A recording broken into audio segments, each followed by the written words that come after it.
Hi, இன்றைக்கி நாங்கள் trekking போகலாம் இல்லை ஹைக்கிங் போகலாம் அப்படின்ட்டு வீட்டிலேருந்து கிளம்பி வந்து ஒரு வழியாக மேலே வரைக்கும் ஏறி வந்தாச்சு.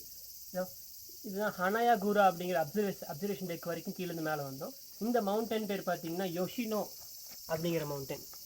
இந்த யோஷினோ 20th போட்டிருக்கு இல்லைங்களா, இது வந்து வேர்ல்டு ஹெரிட்டேஜ் சர்டிஃபைட் பண்ணி 20 வருஷம் ஆச்சாமா. 2004 2024 வரைக்கும்.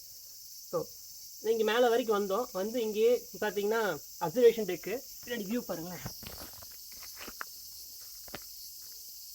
அதோ தெரியுதா, அந்த அங்கே ஒரு கோயில் இருக்கும். அந்த கோயிலுக்கு கீழே இருக்கிற இடத்துலேருந்து நாங்கள் மேலே வந்தோம். மேலே வழியே ஃபுல்லாக வந்து இங்கே ஒரு அப்சர்வேஷன் டெக்கில் இருந்து இங்கேயே டேபிள் இருக்குது, உட்காந்து சாப்பிட்றதுக்கு வேடிக்கை பார்க்குறதுக்கெல்லாம். அங்கே பார்த்தீங்கன்னா ஒரு குட்டி டாய்லெட் இருக்குது. இதே கார் பார்க்கிங்கு, வெண்டிங் மிஷின்ஸ் எல்லாம் கூட இருக்குது. நல்லா இருந்துச்சு. பக்கத்தில் ஒரு ஜிஞ்சா போக போகிறோம்.